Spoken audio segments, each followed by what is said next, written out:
Merci beaucoup Didier. Donc nous allons commencer avec Jean-Luc Mélenchon, la figure de la France insoumise. Ce livre, il faut le lire absolument parce que voilà, on comprend ce que c'est qu'une des trois grandes forces du pays, les macroniens, les lepéniens, lepénistes et Jean-Luc Mélenchon. Explication de texte dans quelques instants. Vous êtes flatteur. Pour l'instant. Disons que ça permet d'entrer en contact avec une pensée globale, critique sur le monde dans lequel nous vivons et un peu propositionnel, mais c'est pas le plus important. A tout de suite Jean-Luc Mélenchon. Une courte pause et on se retrouve.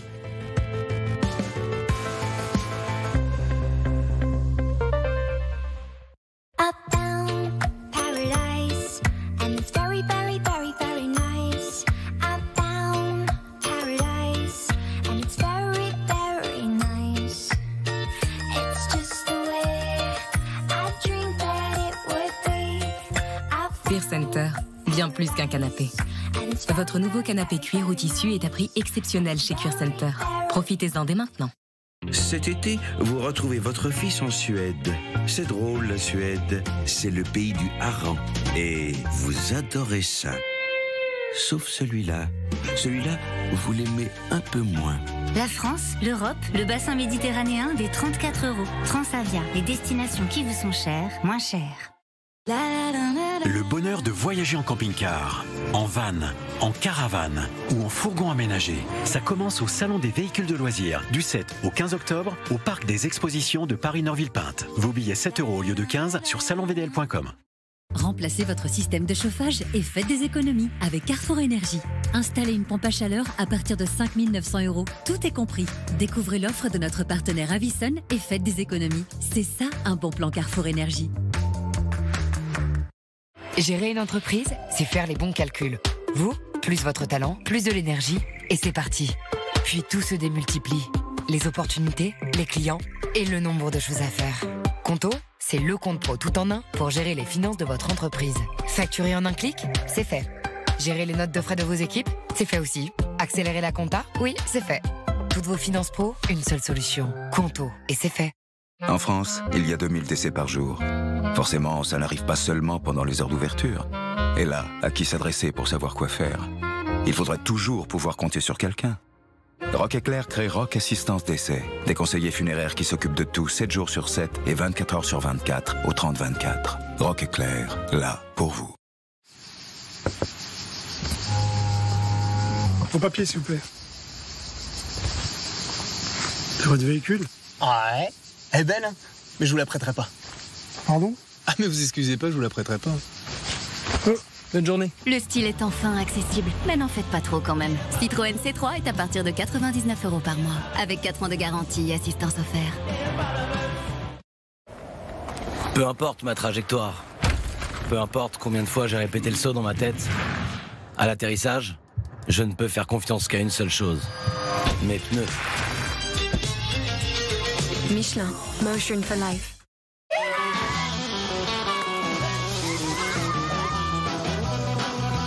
Les meilleurs moments sont ceux que l'on partage. L'aventure commence maintenant. Vivez un moment Happy Meal en tribu et défiez-vous avec l'une des 8 épreuves Koh-Lanta.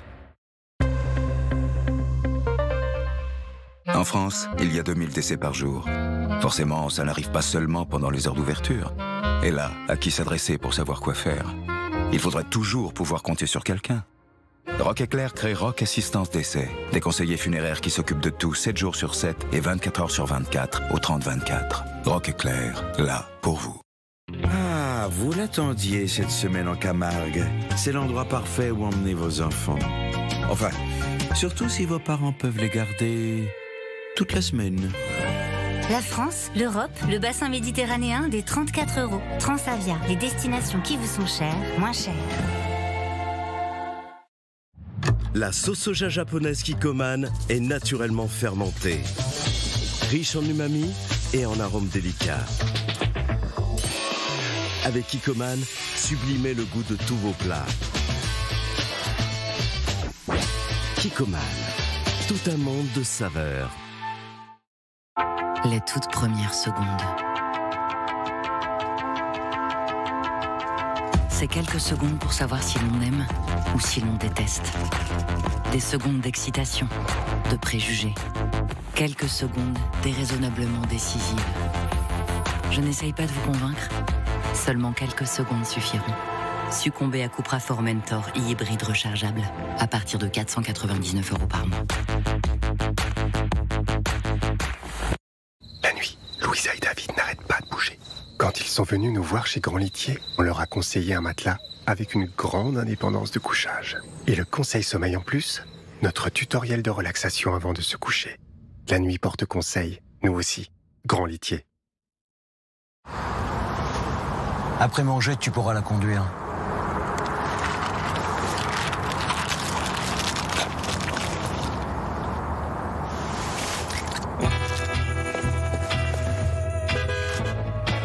Boostez vos émotions en louant la BMW iX à prix attractif chez Sixt. Notre histoire est ancrée dans notre peau.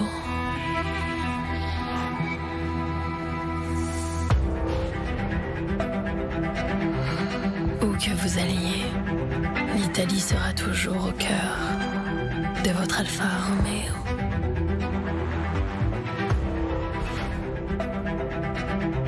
Découvrez Alfa Romeo Tonale à partir de 350 € par mois.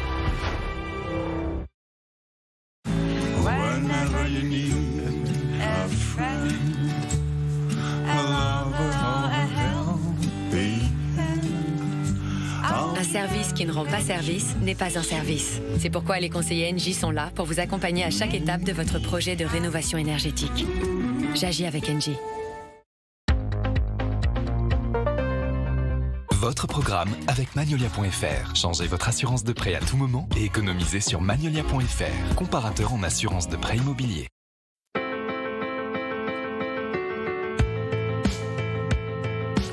Bonsoir ou rebonsoir, nous sommes donc avec Jean-Luc Mélenchon, votre livre « Faites mieux vers la révolution citoyenne ». Jean-Luc Mélenchon, l'homme des 22% à la présidentielle, une des 3 grandes forces politiques du pays.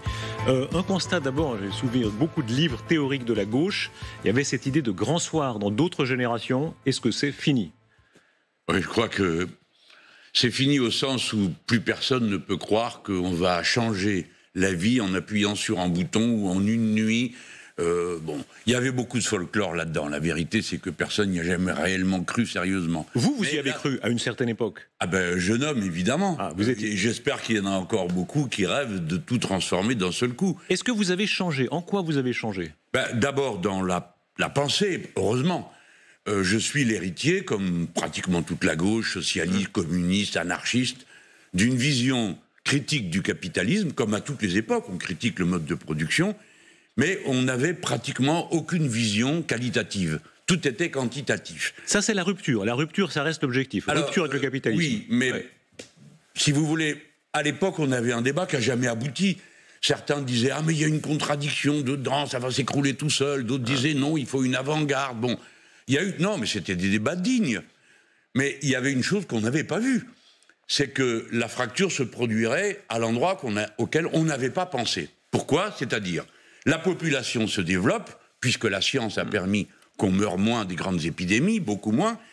Et de l'autre côté, cette population qui augmente, mélangée avec un régime économique qui produit sans cesse, n'importe quoi, n'importe comment, du moment qu'il espère vendre, ça donne le résultat, c'est qu'à 1 milliard, le capitalisme, c'est immoral, à 8 milliards, c'est dangereux, à 10 milliards, c'est un suicide. Le nombre, vous avez des pages très fortes là-dessus, sur le nombre. Mais si on resserre encore un petit peu, on se rappelle la mémoire de certains grands hommes qui voulaient le changement, mais par la force. Et parfois, ils ont été présents dans vos discours. Robespierre, un peu moins Lénine, Trotsky, tous ces gens-là, c'est fini là, vous dites un peu folklore. Des gens qui voulaient, par la force, vite changer les choses. Ne m'attribuez pas absolument... Bon, d'abord... Pour ce qui est de Robespierre, c'est pas lui qui voulait la force, c'est que je me permets de vous le rappeler. Il a décapité quelques personnes au passage. Non, vous avez tort, vous êtes mal renseigné. Mais peu importe, j'ai pas envie d'avoir une dispute avec vous sur le sujet à cet instant, sur ce personnage. Mais je me permets de vous rappeler, juste pour votre mémoire, que la totalité de l'Europe a essayé de nous envahir à l'époque. Donc, il y avait, comment dire, une certaine violence importée. Mais mettons ça de côté. Mais pardon, Jean-Luc Mélenchon, je vous pose la question parce que... J'ai compris que c'est la question de la violence. Là, et de la contrainte. Vous dites qu'il faut changer de monde. Est-ce que c'est possible sans contrainte? Vous avez des pages très intéressantes sur l'espèce de course en avant que nous avons, ces vêtements qu'on achète dans des quantités inouïes, la course en avant du bruit, la course en avant de la consommation. Est-ce qu'on peut changer ça si ça n'est par la contrainte? Alors d'abord, vous mettez le doigt sur certainement la chose la plus moderne de mon livre. J'ai essayé de donner un contenu concret au choc entre le mode de production et son incompatibilité avec la nature. Et je me suis aperçu qu'en réalité, c'était un choc des rythmes. Un rythme, celui de la production capitaliste, s'impose à tous les autres et les fracasse. Et bon, vous donnez l'exemple des vêtements, c'est absolument incroyable. Bon, mais on peut en prendre d'autres. Il faut 4 secondes, 1 seconde pour produire un sac en plastique et 4 siècles pour le dissoudre. Donc nous avons un choc des rythmes. Est-ce que c'est réversible? Est-ce que c'est réversible? Parce qu'en théorie, tout le monde est d'accord avec vous. En pratique, attendez, laissez-moi vous répondre. Mais juste, je donne un exemple. Moi, j'ai des filles. Elles adorent ces baskets en plastique qui sont des aberrations et polluantes, etc. Tous les jeunes veulent ça. Ils n'écoutent pas Jean-Luc Mélenchon. Ils écoutent le marché. Ils écoutent les grandes marques qui leur offrent ça. Qu'est-ce qu'on y fait? Ça a toujours été comme ça. Le système est bien organisé. Il produit, c'est d'ailleurs une des choses que je montre, il ne répond pas aux besoins essentiels.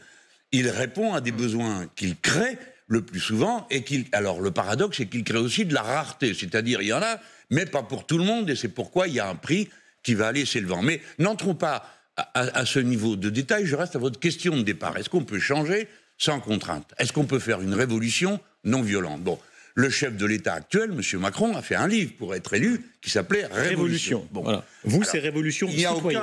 Oui, citoyenne. Il n'y avait pas de précision.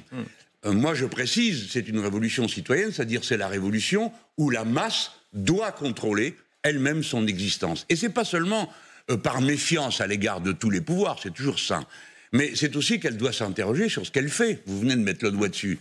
Enfin, écoutez, vous ne pouvez pas continuer à vouloir vivre de cette manière, puisque nous sommes en train de saccager la planète et nous pourrions la détruire définitivement. Mais pardon, c'est pourquoi il n'y a aucun régime qui ne comporte pas de contraintes. Tout ça en théorie, oui. En pratique, voyez que tout le monde a envie de nous ressembler dans le monde. À preuve, les migrants qui vont de l'Afrique vers l'Europe libérale, consommatrice, consumériste, tout ce que... Ils vont pas dans l'autre sens, hein. Ça vous a pas échappé. Je crois que... C'est quand même... Pardon. Ouais, vous êtes dans une illusion doucereuse. Alors, quelle est l'illusion? Eurocentrée. Vous croyez que tout le monde désire vivre comme nous? Ça y ressemble. Mais écoutez, non, les gens désirent vivre. C'est une différence. C'est sûr, c'est déjà beaucoup. Il n'y a pas d'eau, il y a la guerre. Ils sont traités pique-pendre, et quand ils arrivent ici, ils sont traités encore plus mal. Donc mettons de côté l'idée très européocentrée que tout le monde nous désire. Je m'excuse, mais non, ce n'est pas vrai. Personne dans le monde ne désire le mode de vie occidental. Il désire un mode de vie digne. Voilà comment les gens le ressentent. Allez dans la rue, questionnez les gens. Les jeunes de n'importe quel continent, ils ont davantage envie de vivre. Vous l'avez fait d'ailleurs. Ils ont davantage. Vous croyez qu'ils ont envie d'aller à Pékin sous une dictature? Ah, j'ai pas dit ça non plus. Hein. Alors, j'ai pas dit ça non plus. Vous croyez qu'ils ont envie d'aller où d'autre que dans l'Europe libérale, démocratique, développée? Voilà. Que ça nous plaise ou non, je dis pas que c'est bien. Voilà, c'est ça, vous avez raison. C'est clair, tout le monde désire venir ici, et même d'ailleurs les gens qui sont ici, vous ne vous rendez pas compte qu'ils ne font plus d'enfants. C'est un mystère qui doit vous échapper, puisque ce monde est si désirable. Comment se fait-il qu'on n'ait même plus le goût de la vie? Il faut aller maintenant à comprendre notre époque. Vous pouvez continuer à fanfaronner, et croire que tout est bien, tout va... Non, ça ne peut pas durer, cher monsieur, c'est impossible. J'essaye de vous expliquer, dans ce livre, ma critique essaye de mettre en rapport les événements qui rendent le monde compréhensible. Le nombre et le mode de production. La ville, c'est en fait d'une nouveauté radicale dans l'histoire de l'humanité. Depuis 2008, il y a plus de monde qui vit en ville qu'à la campagne. Ensuite, les réseaux, le nouvel acteur social, le peuple, ça n'est plus le prolétariat du 19e ou du 20e siècle, c'est un autre acteur social. Voilà de quoi parle mon livre. Jean-Luc Mélenchon, vous mettez le doigt sur un point très important, vous venez de le dire, c'est ce trou démographique européen, et on voit un certain nombre de gens, Madame Merkel, elle n'est pas de votre boutique, pourtant elle l'avait assumé très clairement en disant on a besoin démographiquement de ces gens. Est-ce que vous le pensez ? C'est pas seulement que je le pense, c'est que je pense que c'est inévitable. Mais comme c'est pas dans l'air du temps, et qu'il faudrait s'en expliquer pendant des heures face à des meutes enragées de racistes et de xénophobes, laissons filer, le temps que vous vous rendiez compte. Il n'y a pas que, pardon, je viens justement de vous donner l'exemple de Mme Merkel, démocrate chrétienne, protestante, proche du patronat, c'est tout sauf votre boutique. Elle l'a assumé très bien. C'est vrai qu'en France, ça se fait moins. Mais on est en France ici, non, sauf erreur. Bon, en France, pas comme ça que ça se passe. Bon, en ce moment, ce qui domine, c'est un discours aberrant. Oui, mais pardon, juste pendant cette question encore. En France, j'arrive quand même à faire une phrase, la finir. Après, vous avez tout le temps que vous voudrez. Je vous en prie, c'est vous l'inviter. Non, la loi immigration. Un exemple concret, parce que ça rejoint un petit peu votre réflexion. Faire que, proposition du gouvernement, que pour les métiers sous tension, petit à petit, il y ait une régularisation. Est-ce que ça va dans le sens que vous indiquez ? Mais d'abord, vous ne savez pas dans quel sens ça va, vu que vous m'avez interrompu. Alors donc, je vais dire aux personnes qui nous écoutent, supposez que vous ayez trouvé le moyen, que personne ne connaît et qui est impossible, de chasser de notre pays tous les clandestins qui s'y trouvent, et sans doute aussi une bonne partie des immigrés. Vous devez savoir que vous devrez mettre immédiatement la main à la poche pour sortir 30 milliards d'impôts et de cotisations qu'ils payent, alors qu'ils consomment moins de prestations qu'ils n'en payent par leurs cotisations. Donc, tout le discours sur l'immigration est un discours irréaliste. Voici 30 ans qu'à la cadence d'une par an, nous avons des lois sur l'immigration. Et apparemment, elles n'ont jamais rien réglé. Comment se fait-il ? Par exemple, vous, comme journaliste, vous pourriez vous dire, mais à quel moment quelqu'un a-t-il présenté un bilan de tout ce qui a été fait ? Eh bien, je vous réponds, jamais. Vous avez raison, rien n'a marché. Personne. Rien. Non, mais attendez. Il n'y a pas besoin de faire une grande enquête. Tout le monde le constate. Rien non seulement rien n'a marché, tout ça est absurde, mais à la fin, on ne sait pas pourquoi, puisque personne n'a jamais fait le bilan de toutes ces lois. Maintenant, on nous dit on va donner des papiers aux travailleurs des secteurs en tension. Bien. Alors, au moins une idée concrète. Qu'est-ce que vous en pensez ? C'est une sottise. Mais nous allons la pratiquer, puisque ça sera adopté, vous aurez toutes sortes d'aboiements, des gens disent... Bon, tout ça est absurde. Mais parce que je vais vous expliquer. Si vous prenez, mettons vous décidez, allez, cette année, il y a une profession en tension. D'abord, pourquoi elle est en tension, s'il vous plaît ? Commencez par réfléchir. Pourquoi est-elle en tension ? Parce que les gens sont maltraités et mal payés. Sinon, des gens auraient envie d'aller faire ce métier. Donc, on fait venir des gens... Pardon, parce que le développement économique fait qu'il y a moins de gens en Europe de l'Ouest qui ont envie de faire de la plonge dans les restaurants. Ça, c'est vrai. C'est ce que je suis en train de vous dire, mais vous le dites autrement. Mais ça s'interprète dans les deux sens. Non, parce verre à demi-vide ou à demi-plein. D'accord. Vous voulez dire que les gens sont tellement bien payés ? Non, je dis pas ça. Mais je dis qu'il y a une catégorie de la population qui, heureusement pour elle, a quand même progressé socialement, qui fait qu'elle a moins envie de faire ça. C'est un fait. Alors, je pourrais continuer. À ce moment-là, les métiers qui sont remplaçables par des machines, pourquoi ne le sont-ils pas ? Parce qu'une personne mal payée coûte moins cher qu'une machine. Donc, je vous en prie, ne biaisez pas... Mais je vous ai interrompu et c'est pas bien. Ne biaisez pas avec pourquoi c'est une mauvaise mesure selon vous ? Je vous laisse finir, oui. Là, vous êtes trop bon. Voilà, je sais. Non, mais franchement, vous voulez dire que j'ai le droit de répondre ? Allez-y, vous avez tout le temps. Non, mais attendez, répétez votre question, je n'ai pas bien compris. Non, finissez votre raisonnement, effectivement. Alors, pourquoi, d'après vous, est-ce que c'est une mauvaise mesure ? Premièrement, les métiers en tension ne sont en tension qu'en raison des mauvais traitements qu'on fait subir aux gens qui s'y trouvent et des mauvaises payes. Deuxièmement, à supposer qu'on parte de cette situation, vous allez donc fixer une liste tous les ans, dans laquelle vous mettrez évidemment aussi, car cela vous aura échappé, les métiers en tension de haut niveau de qualification. Car il n'y a pas que des gens qui n'ont plus envie de faire la plonge, il y a des gens qui ne veulent plus être médecins, il y a des gens qui ne veulent plus être infirmiers, il y a des gens qui ne veulent plus être enseignants. Tout ça, c'est pas la plonge. Pourquoi tous ces gens-là ne veulent-ils plus ? Parce que c'est mal payé et parce qu'on est maltraité. Donc on va prendre dans ces métiers en tension des gens qui viennent des autres pays, qui les ont produits à grands coûts de frais éducatifs, et nous allons leur voler leur matière grise.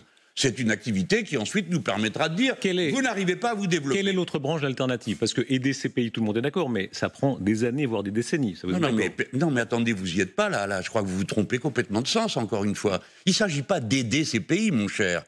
Il s'agit de s'aider nous-mêmes. Est-ce que vous réalisez qu'on n'a plus de toubib, qu'on n'a plus d'infirmières, qu'on n'a plus d'enseignants ? Et vous allez vous donner le beau rôle de dire oui, nous verrons si nous allons aider les autres. Vous n'y êtes pas. Oui. C'est eux qui ont besoin de nous aider. Nous avons besoin d'eux. Ils ont besoin mutuel. Attendez, on n'a pas mutuel. Non, voilà que le besoin est devenu mutuel. Non, monsieur. C'est ici qu'il manque des enseignants. C'est ici qu'il manque. Ils ont besoin de développement aussi. Oui, alors après, ils ont besoin de développement notre aussi. pays a été carmondisé par la politique néolibérale. Et petit à petit, vous allez vous en rendre compte. Mais je termine, puisque c'était la question. Et vous allez voir. Donc, on va prendre des métiers en tension. On va faire une ligne. Très bien. Il y en a 100. Et après, quand on arrive au 101e et au 102e, qu'est-ce qu'on fait? Qu'est-ce qu'on fait? On les fout dehors. Ben, c'est déjà le problème qu'on a. Par conséquent, comme vous n'y arrivez pas aujourd'hui, vous n'y arriverez pas demain. Tout ça est absurde. On règle quand même au moins. Voilà, il y a effectivement un intérêt mutuel de quelqu'un qui apporte au pays sa force de travail, son développement, la famille qu'il créera et l'intérêt réciproque. On est d'accord. C'est déjà ça de prix. Oui. Peut-être que le 101e, peut-être que le 101e faudra attendre, mais 100, c'est déjà pas mal. C'est déjà pas mal. Franchement. Vous savez, le moindre mal, c'est toujours le mal. Hein, bon. Mais regardons ce que vous venez de dire vous-même. Oui. Vous, pas moi. Vous, pas le gauchiste, pas moi, qui suis un type raisonnable. Je suis peut-être tout à fait gauchiste. Mais oui, vous venez de dire, on prend les gens qui apportent au pays, etc. Vous venez de le dire, oui ou non? Parfait. Dans ces conditions, pourquoi ne pas appliquer ce que je propose? On donne des papiers à tous les travailleurs sans papier. Pas à certains qui que quoi, à tous les travailleurs sans papier. Pourquoi? Parce que d'un seul coup, on règle un problème de clandestinité, on remet des gens dans une relation normale à la loi, et en même temps, on reconnaît le travail qui est fait. C'est vous qui venez de le dire, pas moi. Un appel d'air, objectivement. Un appel d'air. Ça fait combien de générations que vous n'avez pas migré dans votre famille? Un appel d'air tout à fait légitime, c'est pas une honte. Tous les peuples du monde ont le droit de bouger, mais de fait, c'est un appel d'air, non? Non, pas du tout. Pourquoi non? Mais parce que vous, encore une fois, vous êtes dans la vision où nous sommes très désirables, et alors tout le monde veut venir chez nous. Preuve en est, oui. Preuve en est. Oui. Mais écoutez-moi. Regardez ce qui se passe en Méditerranée. Mais attendez, arrêtez de parler avec des mots qui n'ont pas de sens. Un appel d'air. Vous avez déjà été dans un village où on organise l'immigration? Vous croyez que les gens se réunissent et disent « Bon, regarde, on va comparer le droit des différents pays. Où est-ce qu'il y a des avantages ?» C'est pas vrai. Les gens disent comment pouvons-nous... Non, alors là, vous disiez faire des reportages. Il y a X reportages montrant que les gens sont très informés, ne sont pas plus bêtes ni plus intelligents que les Européens. Ils font du droit comparé au village. Ils s'informent, ils voient bien, franchement, quand je vais voir, ils ont plus d'intérêt à aller en Europe de l'Ouest que d'aller, je sais pas quoi, en Chine ou au Venezuela. Ça, effectivement. C'est tout ce que vous avez trouvé, la Chine et le Venezuela? Je peux vous donner plein d'autres exemples. Oui, moi aussi, je pourrais vous en donner qui montrent que les gens vont là où ils peuvent.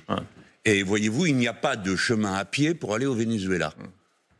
Vous comprenez? C'est vrai. Et il n'y a pas non plus de chemin à pied pour aller jusqu'à la Chine. Donc je vous en prie, donnons à notre échange une certaine tenue. Alors, et commençons par partir du fait que les gens veulent vivre, qu'ils apportent quelque chose à notre pays, et que ce n'est pas notre intérêt de maintenir dans la clandestinité des gens qui travaillent et qui rendent service à notre pays et qui, par leur cotisation, par l'éducation de leurs enfants, qui sont de bons petits Français la plupart du temps, eh bien, enrichissent notre pays.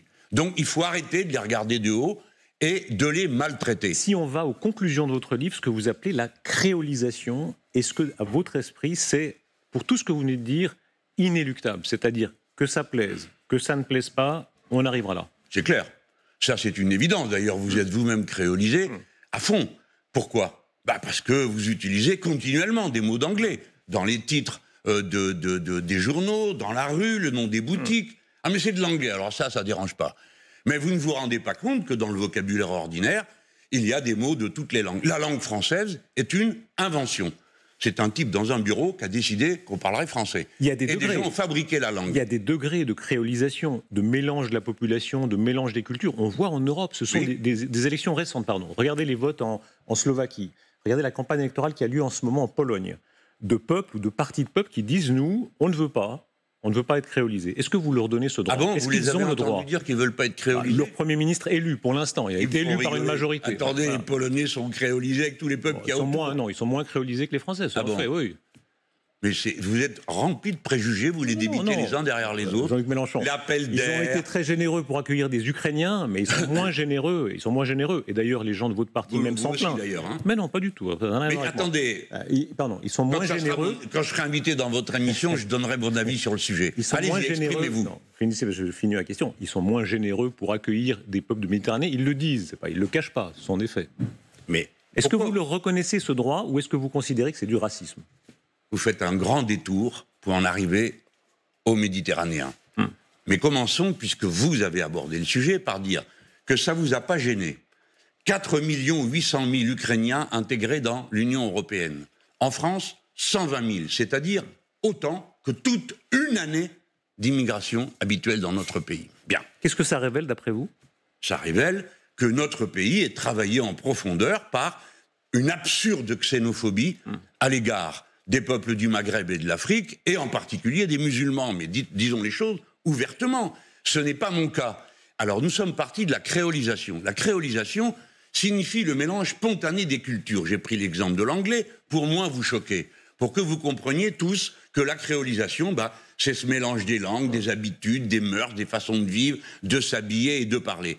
Le phénomène de la créolisation est un phénomène rassurant, parce que entre l'universalisme,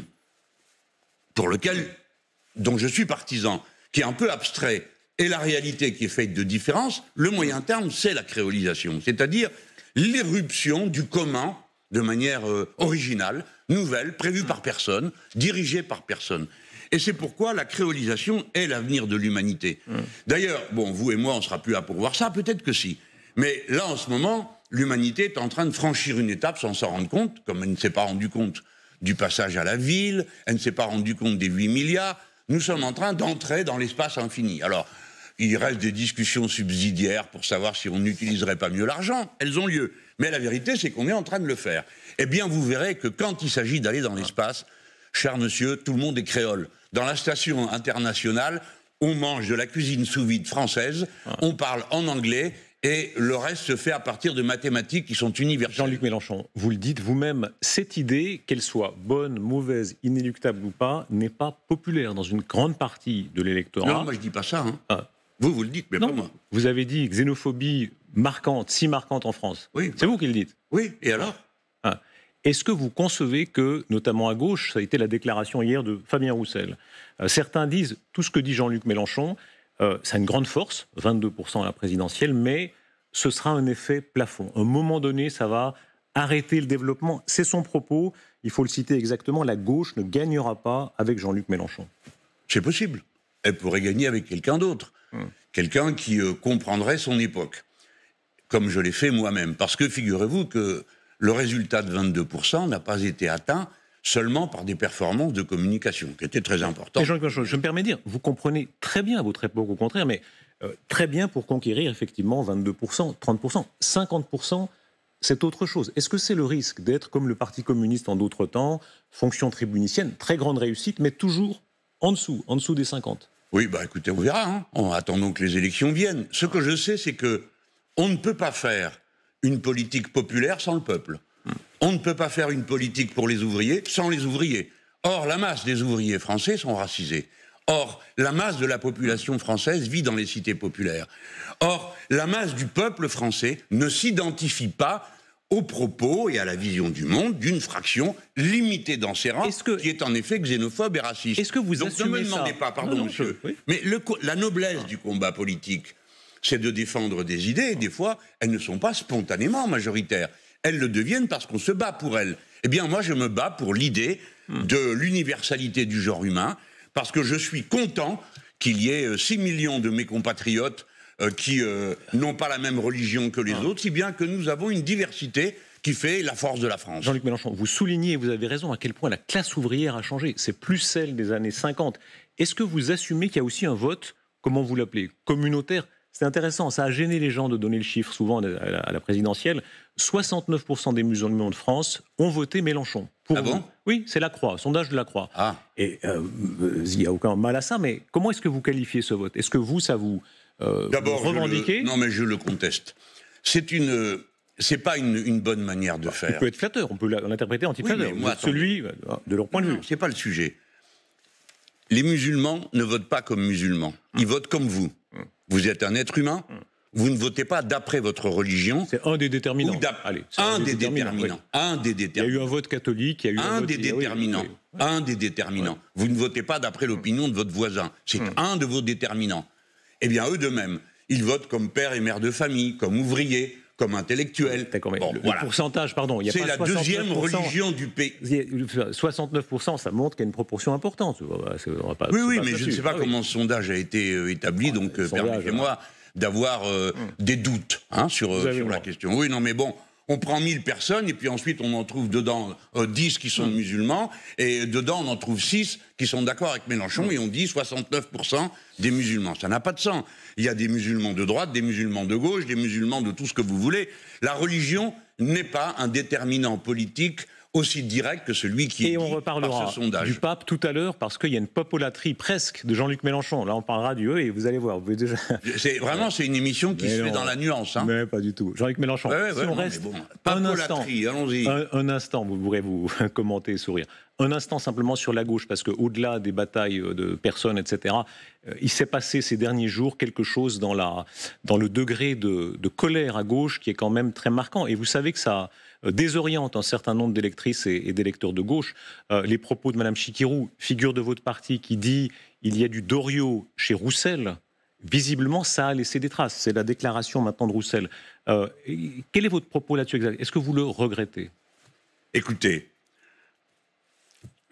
il faut que je prenne avec le sourire ce type d'attitude. Madame Chikirou n'a jamais dit ça. Elle l'a écrit. Elle a retweeté un de vos collègues. Votre collègue, pas le nôtre.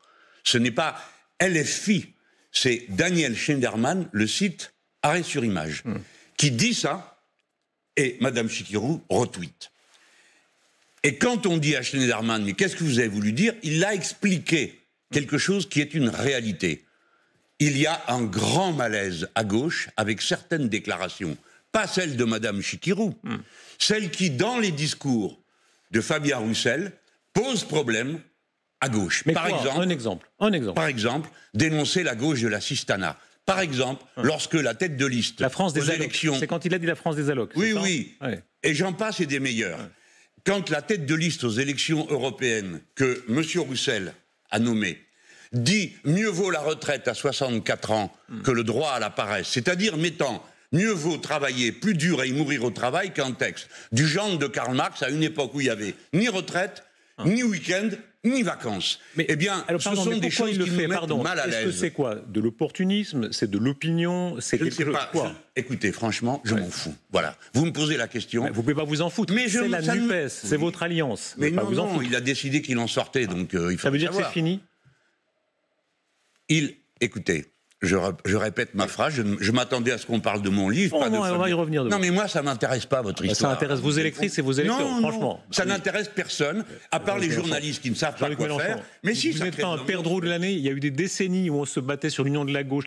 Ça intéresse toujours de savoir si vous êtes unis ou désunis. Oui, ça c'est d'accord. Tant mieux pour vous. Bah oui, mais ce serait mauvais signe qu'on s'y intéresse. Attends, c'est une autre question, il faut le prendre par ce bout-là. Oui. L'union populaire, en effet, est la solution.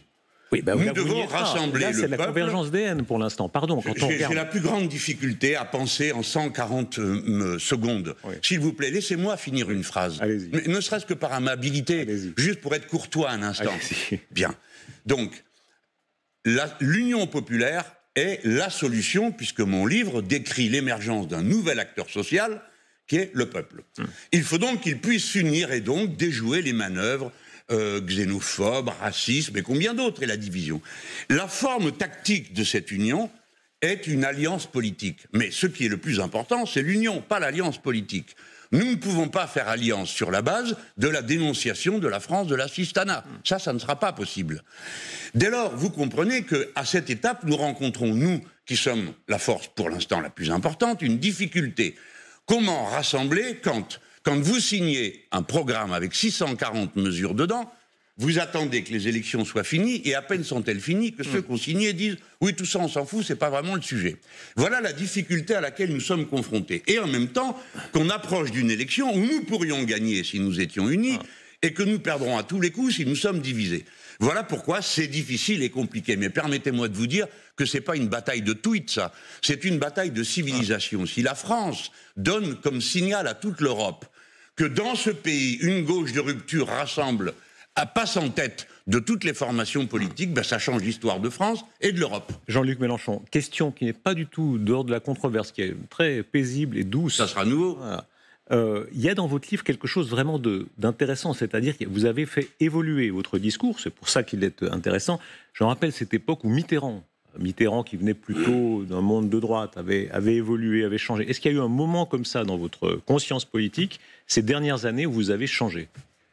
Bon, Oui, parce que la vision que j'avais du socialisme, qui correspondait à ma génération et à notre époque, était une vision qui était concentrée sur la question de la propriété des moyens de production et sur le développement des forces productives. Tous les aspects qualitatifs nous paraissent secondaires, de oui, ça a réglé. Bon, ce n'est pas le cas. Et évidemment, la contradiction principale entre le capitalisme et nous, c'est la destruction de l'écosystème. Par conséquent, oui, j'ai dû changer. Je peux vous dire la date. C'est aux alentours de la chute de l'URSS, mais pas à cause de l'URSS, à cause d'un rapport, celui de Mme Gro-Harlem-Brundtland, qui pour la première fois, au nom de l'ONU, nous propose des critères de développement humain comme mode d'évaluation politique. Ce fut pour moi un changement qui s'est opéré progressivement et qui me conduit jusqu'à ce livre, à travers 22 autres que j'ai écrits auparavant, où j'ai affiné et où je propose à la jeune génération, qui a à 50% voté pour moi, et ça, c'est pas une affaire de religion, c'est une affaire d'âge, entre 18 et 24 ans, 50%, entre 18 et 34 ans, 40%. Donc c'est à eux, je me tourne vers eux, je suis un homme qui vient d'une époque et qui propose une grille d'analyse globale. Est-ce que ça veut dire que la social-démocratie est finie? Est-ce que vous ne jetez pas un peu vite à la poubelle la social-démocratie? Je rappelle quand même qu'elle est au pouvoir en Allemagne, c'est pas la moindre des pays, c'est le plus grand pays d'Europe. C'est la première économie de l'Europe. Ça donne envie. Vous pouvez vous moquer. Alors, Monsieur Scholz donne peut-être pas forcément très envie, mais il se trouve quand même qu'à bien des égards, ça marche mieux que la France. C'est déjà pas mal. Alors bon, ça c'est un autre sujet. L'admiration perpétuelle des élites de la classe médiatique pour l'Allemagne m'a toujours fait rigoler. L'Allemagne est un pays en pleine décadence, en pleine décrue démographique, qui est en train de perdre pied dans son modèle économique, mais laissons ça de côté. Vous dites les élites, pardon, mais le fond, est-ce que là, l'autre gauche, est-ce que la vieille gauche n'est pas en train de dire attention, n'oubliez pas la croissance, n'oubliez pas le salaire, n'oubliez pas les primes, quand le gouvernement, ça peut sembler des mesures d'occasion, mais quand le gouvernement, M. Attal dit 380 € pour un demi-million d'enseignants, c'est un peu la vieille social-démocratie. C'est pas les grandes idées sur le monde d'après-demain et Mme Brundtland et voilà. Mais ah bon parce que ça c'est dérisoire. Non, pas du tout. Ah bon? Mais c'est déjà... parce que vous savez que ce pays vit sur une grande idée, la déclaration des droits de l'homme, liberté, égalité, fraternité. Mais heureusement qu'il y a des gens comme vous pour nous rappeler que nous devons surtout nous occuper d'autre chose. Mais en attendant les droits humains, c'est très important. 380 €, est-ce que c'est bien? Ça m'a été posé. Si ça ne vous ennuie pas avant d'en poser une seconde. À moins que vous vouliez me poser la suivante aussi dès maintenant. Allez, vous êtes plus joueur que moi. Alors vous m'avez dit la social-démocratie. Est-ce que vous jetez pas un peu vite à la poubelle, etc. Bon, d'abord c'est pas mon vocabulaire. Je ne jette rien ni personne à la poubelle. Je dis une chose qui est faite de bon sens, mais peut-être que vous allez la récuser au profit de M. Attal comme social-démocrate. On n'a pas fini de rigoler en vous écoutant. Mais quel est le problème de la social... Non mais attendez, un membre du gouvernement le plus libéral, le plus bourgeois de l'histoire de France, social-démocrate, je vous dis oui, on a le droit de se marrer quand même, non? On peut aussi faire ça. Alors, regardons bien la social-démocratie pour comprendre. Le raisonnement social-démocrate est le suivant. La société est inégalitaire, nous allons corriger les inégalités liées au capitalisme en faisant une distribution inégalitaire, on donne plus à ceux qui ont le moins, à mesure que la croissance se fait, comme ça on ne prend rien à personne. Ce raisonnement-là suppose une croissance sans fin. Je vous signale, accidentellement, nous sommes au XXIe siècle. Et le secrétaire général de l'ONU vient de dire l'effondrement est commencé. Ça n'a pas l'air de vous avoir atteint. Et M. Chirac, lui, disait, M. Chirac, c'est moi qui le cite, la maison brûle et pendant ce temps, on regarde ailleurs. Ben vous revenez, vous me dites, ah ben si, ce qu'il faut faire, c'est ça. Non, ce n'est pas ça. Si nous faisons ça, nous nous condamnons nous-mêmes à mort. Nous détruisons la nature, nous détruisons la vie. Et nous ôtons à nos enfants le goût d'avoir des enfants. Parce que c'est quand même ça le résultat de tout votre merveilleux monde dont vous nous faites l'apologie depuis tout à l'heure. Est-ce que ça n'est pas en l'occurrence notre monde? Et quand vous regardez les Chinois, eux, ils ne parlent pas de décroissance. Ils sont très heureux de croître. Les Africains sont très heureux de croître. Il y a le président du Bénin sur notre antenne, il disait, la Chine, voilà un modèle. Eux, ils ont une croissance continue. Il n'avait aucune envie de décroître. Et il a envie de ce qu'il veut. Et les Chinois de même. Ce n'est pas cela dont je parle. Je vous parle de ce que nous pouvons faire, nous les Français, si nous nous apercevons à temps qu'on peut faire autrement. Voilà.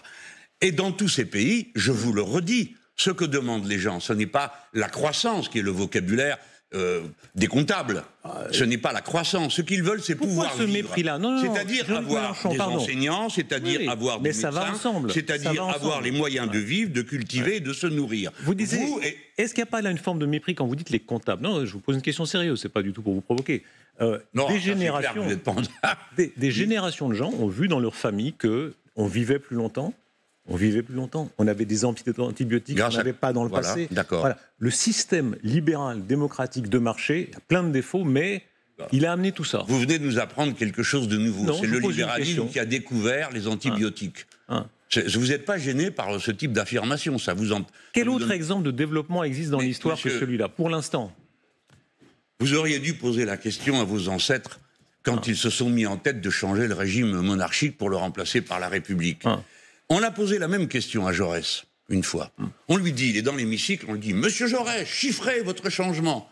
Et Jaurès, comme moi, regarde ce gars et lui dit « Écoutez, vos ancêtres ne se sont pas souciés de savoir combien ça coûtait de nationaliser la moitié des terres d'un département quand on les prenait à l'église. Ce que nous sommes censés faire, monsieur, c'est essayer de penser dans quel monde on va vivre là et demain. C'est ça la responsabilité politique, le sens moral. Et si nous nous soustrayons à cette tâche, nous n'accomplissons pas notre tâche d'intelligence humaine qui est comprendre le monde, voir ce qui doit être changé. Ce livre, il propose une vision globale et il montre comment on pourrait procéder. Est-ce que là, le Sud, selon vous, nous enseigne? Vous connaissez bien ce qu'on appelle le Sud global. Certains dans le Sud global vous admirent. Lula, moi j'ai interviewé Lula il y a quelques années, il a un culte de Mélenchon. Là, vous avez un fan absolu. Bon. Fan absolu, enfin vous êtes... Allez-y et continuez. Oui, après si on s'arrête, c'est vous qui êtes étonné que ça aille pas plus vite. Mais non, moi, Lula n'est pas un fan, c'est un ami, et je ne suis pas un fan de sa politique. Pourquoi? Parce qu'il y a des aspects avec lesquels je suis d'accord, et d'autres avec lesquels je ne suis pas d'accord, de même que Lula. Donc le monde n'est pas fait de blanc, noir, fan, c'est pas un jeu tout ça. Nous sommes en train de parler de l'avenir de l'humanité. Alors parlons-en. Et lorsque nous parlons des pays du Sud, vous manifestez toujours la même morgue à leur égard. Je vais vous dire une chose. Pourquoi morgue? Parce qu'ils ont besoin de développement, ils admirent, ils sont des irresponsables, la croissance, etc. Je vais vous donner un exemple. Le royaume du Maroc a été plus habile, mieux organisé que nous pour faire face à la Covid. Je pourrais prendre des tas d'exemples de pays où il faut apprendre des autres, accepter d'apprendre des autres. Vous allez, Jean-Luc Mélenchon, vous êtes né au Maroc, il faut le rappeler. Vous allez vous rendre là prochainement au Maroc. Oui. Voilà. C'est un de ces pays, c'est le Sud c'est un peu général, ça je vous l'accorde comme volant. Mais un de ces pays où il y a un différend profond avec la France. Est-ce que c'est leur faute ou est-ce que c'est la faute de la France? Bon, avant d'y aller, vous allez me permettre de dire des choses qui permettent de rassembler avant de commencer à se mettre des paires de gifles. Et en tout cas, moi, j'ai pas l'intention d'assumer la responsabilité des actes de M. Macron. D'accord? Je l'ai fait longtemps, en me taisant, en ne disant rien, en alertant, car je l'ai fait, auprès au moins d'un Premier ministre, en lui disant « ça va mal tourner dans tel pays ». Ça a mal tourné. Maintenant, moi, je tiens ma place. Ma place, c'est d'essayer, à ma façon, comme Français, de dire à tous ces pays, à tous ces peuples, écoutez, la France, c'est pas que M. Macron. Il y a aussi nous. Et nous ne sommes pas dans une relation de domination avec vous. Voyez-vous, dans le livre, à un moment donné, je dis, il faut renoncer à la volonté de puissance. Pourquoi voulons-nous être puissants? Pour pouvoir être libres et faire ce que nous voulons. Donc, nous voulons être indépendants. Comprenons que les autres aussi veuillent être indépendants. Et qu'à d'école, le Maroc, on ne peut pas dire qu'on ait envie de dominer le Maroc. Vous avez l'impression que la France a une volonté de puissance sur le Maroc? Non, mais passez pas d'une chose à l'autre. On était sur un sujet sérieux. Le Maroc, c'est très sérieux. Les rapports de domination existent, vous ne les avez pas vus, tant pis pour vous. Une autre fois, je vous les expliquerai. Regardons ce qu'on peut faire. J'ai parlé de créolisation tout à l'heure. La langue française, disons la langue commune, est un espace de créolisation. Pour nous, les Français, petit peuple de 67 millions de personnes, 68, en train de décliner démographiquement, la pulsion venue d'Afrique est extrêmement importante pour notre langue, pour les arts, pour la médecine, pour la science et tout. Donc nous devons créer des occasions d'avoir des causes communes. Avec les pays francophones, nous pourrions par exemple avoir en commun une université de la mer. Nous pourrions avoir une université de l'espace. L'Afrique s'est fait voler le 19e siècle à cause de l'esclavage, le 20e siècle à cause de la colonisation.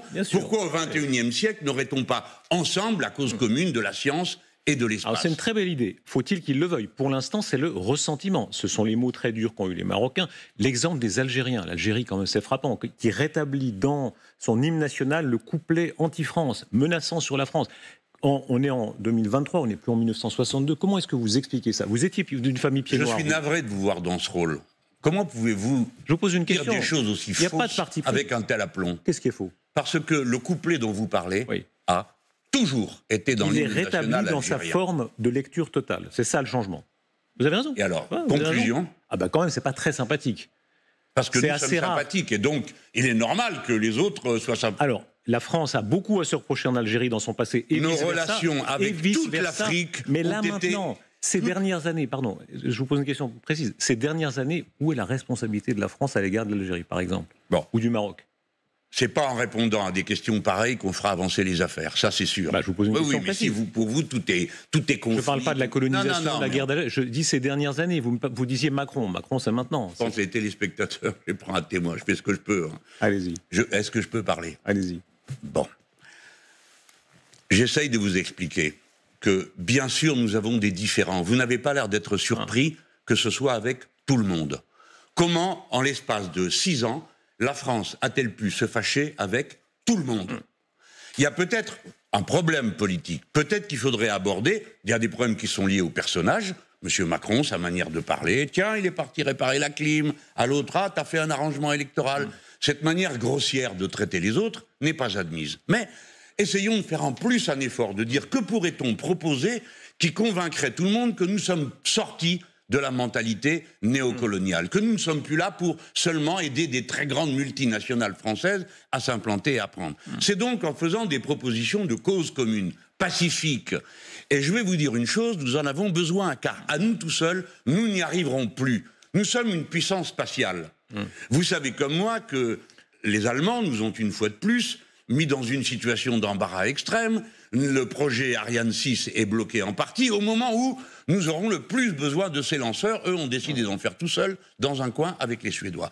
Donc nous aurions d'autres partenaires dans le monde. Et il faut se tourner vers eux. Et notamment vers le monde qui est en émergence, qui arrive et qui demande qu'à vivre. Pas des rapports de force, de violence. Ça, c'est le 19e, le 20e siècle. On est au 21e. Les Américains l'assument. Les Américains ont fait la guerre d'Irak, avec toutes les conséquences dramatiques qu'on sait. Non. Et on a l'impression... À l'époque, on m'a traité d'ami de Saddam Hussein. Ouais, vous n'étiez pas le seul. Allez. Villepin, Chirac, vous n'êtes pas le seul à vous y opposer. Ça, c'est la deuxième guerre. Il faut vous mettre à jour. Il y a eu 2 guerres. L'invasion. Alors attendez. Oui, je parle de l'invasion. Oui. La première guerre et ensuite la deuxième. Oui. Et ensuite, le président Chirac et M. de Villepin ont, d'une manière que j'approuve absolument, refusé de participer au désastre qu'a été cette deuxième guerre. De la même manière, notre entrée en Libye, qui au départ était une interdiction de survol de certaines villes, s'est transformée en une invasion pure et simple. Pardon, la France s'est plutôt bien comportée par rapport aux États-Unis. Est-ce que ça, vous l'accordez à l'égard de ces peuples? Ah ben bien sûr, à l'époque de M. de Villepin, magnifique. Mais même encore aujourd'hui, franchement, aujourd'hui, au Niger, qu'est-ce qu'elle a fait de mal? Des dizaines de soldats français tombés, sacrifiés contre le djihadisme. Le résultat, c'est que au Mali, au Niger, elle doit reculer. La faute à qui? Écoutez, monsieur, je ne veux pas gâcher votre dimanche. Tout va bien, à quoi bon en parler? C'est une question. Mais non, mais c'est pas une question, c'est une affirmation. Vous n'avez rien écouté et vous ne suivez rien. Je suis intervenu à l'Assemblée nationale. Mais non, mais écoutez, allez, je vous pose une question. Mais non, mais vous posez une question, moi aussi. Je fais une réponse. Alors voilà, vous posez une question, je fais une réponse. Je me suis déjà exprimé sur ces sujets, en particulier sur le Mali, qui n'a pas l'air de poser un problème à la classe médiatique. La France décide une intervention militaire, sous prétexte, il paraît, d'un pouvoir à l'époque, fort mal élu, qui nous a demandé d'intervenir. On décide de s'installer. On y reste 9 ans. On vote une fois à l'Assemblée nationale, point final. Et à la fin, on se fait chasser. J'ai dit ce que j'en pensais à l'époque, en disant, la France ne mérite pas d'être traitée de cette manière. Je l'ai dit à l'Assemblée nationale. Pourquoi me reposez-vous la question? Mais ça ne résout rien. Une fois que j'ai dit ça, il faut aller de l'avant, il faut faire d'autres propositions. On ne peut pas être simplement là à dire, écoutez, nous avons fait une addition d'erreurs. 54 des nôtres sont morts là-bas. Des milliers de gens ont été pris dans cette guerre. Bien. Vous voyez cette complexité. Il faut passer à autre chose.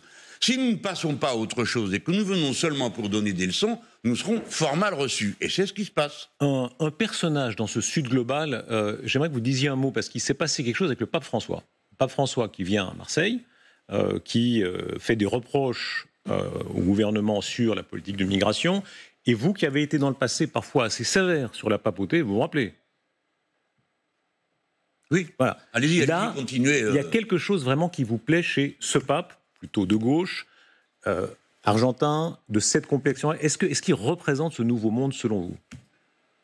C'est une voix dans le monde. Il y en a beaucoup. Chaque fois qu'il y en a une qui va dans le sens qui nous paraît être le bon, eh bien on l'appuie. On se soucie davantage de ce qui est dit que de celui qui le dit. Avec la papauté et l'Église catholique, tout le monde connaît les divergences que je peux avoir, et je ne suis pas le seul. Par exemple, l'Église s'oppose au droit à l'avortement. J'ai dit 100 fois, ne vous opposez pas à la loi, c'est une liberté. Prêchez à vos croyants qu'ils n'y recourent pas, mais n'empêchez pas que la loi soit adoptée, parce que c'est une loi de liberté. De même pour les lois sur la fin de vie. Mais lorsque le pape vient, et que ceux qui passent leur vie à nous raconter des salades sur les racines chrétiennes de la France et tout ça, et que ce sont ceux-là qui le boycottent, permettez que je sois un peu amusé. Moi, je soutiens le pape quand il dit on doit traiter les migrants pour ce qu'ils sont, c'est-à-dire nos frères et nos sœurs en humanité. Et je n'ai pas de honte à le dire. Est-ce que vous avez retrouvé là quelque chose? Vous avez été enfant de cœur, Jean-Luc Mélenchon. Ouais, enfant de cœur, j'ai la peine à vous imaginer. Je me permets de vous signaler que j'en ai 72. Alors. Oui, vous ne les faites pas. Disons qu'il y a un certain temps, j'étais enfant. Vous n'avez pas l'air fatigué. Et non, quand vous fatigué, non. Messe en latin, hein? Oui, la messe était en latin. Extraordinaire. Vous avez des paroles en tête encore? Oui, bien sûr, tout le début. Non, allez, passons à autre chose. Liberanos à Malo. En latin à la télé, quand même. C'est extraordinaire. Non, mais on essaie de vous imaginer enfant de cœur. J'avais 7-8 ans. Ma mère était très croyante et je lui suis très reconnaissant par la foi de m'avoir protégé du racisme, voyez-vous. Parce que, au nom de sa foi chrétienne, et comme en Algérie, peut-être que vous ne le savez pas, mais la cathédrale d'Alger est écrite autour « Nous prions pour nos frères musulmans ». Et je pense que quelques chrétiens de circonstance en France seraient bien d'aller faire un tour là-bas pour se rendre compte que tel doit être le rapport avec nos frères humains, quelle que soit leur religion. Alors, est-ce que vous avez gardé quelque chose de ça? Pardon, parenthèse, on ne va pas faire de la grande histoire, mais il y a cette extraordinaire interview de Marchais par Chancel, je ne me prends pas pour Chancel, mais peut-être, qui lui dit « Et Dieu dans tout ça ». Vous connaissez l'archive?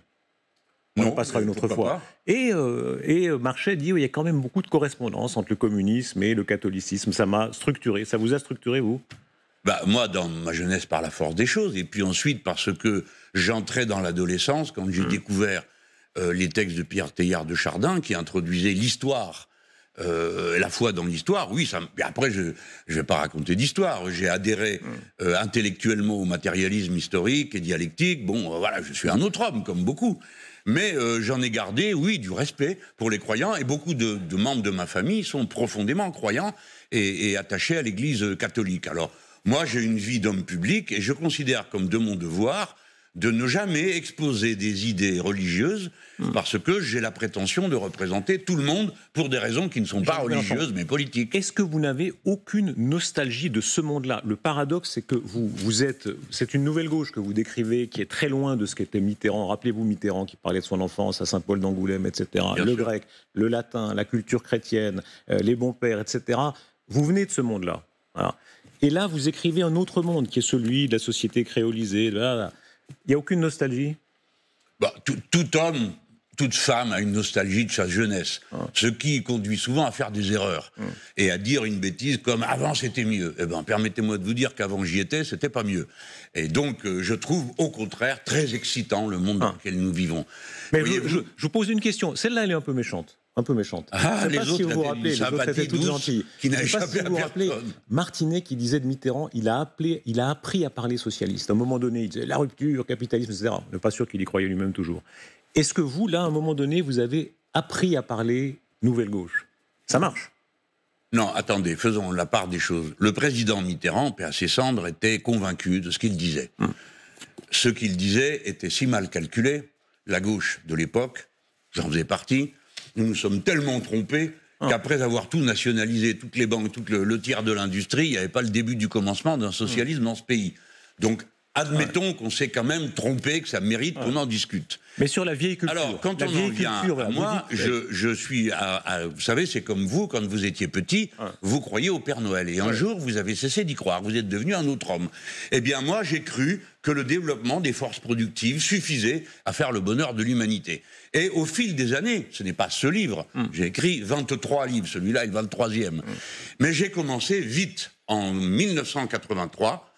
en voyant que rien de ce qu'on avait prévu ne se passait. Donc j'ai écrit un premier livre qui arrive en 1991 et qui s'appelle « À la conquête du chaos ». Il s'agissait de conquérir le chaos. Aujourd'hui, est-ce que vous vous rendez compte de l'immense changement exaltant qu'a connu ce monde ? Par la contraception diffusée à plus de 70% de l'humanité, les femmes ont été libérées d'une sorte de fatalité. Le résultat de tout ça... De la même manière, nous avons tous un téléphone dans lequel nous accédons à la communication 5 milliards sur 8 milliards. Ce monde contient les plus belles choses possibles. Un mot encore, parce que d'abord je recommande votre livre, parce qu'effectivement, d'accord ou pas, c'est intéressant, et il y a de la littérature aussi, d'ailleurs, de Charles. J'aimerais votre regard sur cette citation de Chateaubriand. Elle date d'il y a 2 siècles, 1822, Mémoire d'outre-tombe sur... Déjà, il prévoit la fin du moment occidental, comme beaucoup d'experts aujourd'hui. On va la lire. Nous possédions outre-mer de vastes contrées. Elles offraient un asile à l'excédent de notre population, un marché à notre commerce, un aliment à notre marine. Nous sommes exclus du nouvel univers où le genre humain recommence. Les langues anglaises, portugaises, espagnoles servent en Afrique, etc., etc. Et nous, déshérités des conquêtes de notre courage et de notre génie, à peine entendons-nous parler dans quelques bourgades de Louisiane et du Canada du français. Tout cela témoin des revers de notre fortune et des fautes de notre politique. Alors vous êtes plutôt Victor Hugo, vous, mais est-ce que vous achetez Chateaubriand d'il y a 2 siècles ? Ça prouve une chose, c'est que la nostalgie absurde n'est pas d'aujourd'hui. Alors bon, je pourrais comme lui dire « Ah, la Louisiane, c'était merveilleux. Ça représentait 20% du territoire des États-Unis. J'aurais préféré qu'on y parle français. Et Napoléon a été bien stupide de vendre ça pour faire la guerre de Russie. » Vous venez d'utiliser un subjonctif imparfait. C'est fini. Ce monde-là est fini, Jean-Luc Mélenchon. Non. Mais bien sûr. Alors, attendez. Vous êtes le dernier. Allez, que peut-on dire ? Oui, le monde... part là. C'est fini qu'il part là. L'accent circonflexe, c'est mort. Et que le monde est basculé vers le Pacifique, c'est une évidence. À raison de plus pour pas se fâcher avec tout le monde et essayer d'avoir des liens qui fassent qu'on dise « Ah, les Français, bon, ils produisent pas des aussi grosses voitures que les Allemands, mais ils sont très intéressants pour l'espace, la mer. Rendons la France désirable. » Je recommande vivement votre livre « Faites mieux vers la révolution citoyenne » chez Robert Laffont. Voilà, 20 €. Je l'ai acheté, en plus, il n'y a pas eu de service de presse. Voilà.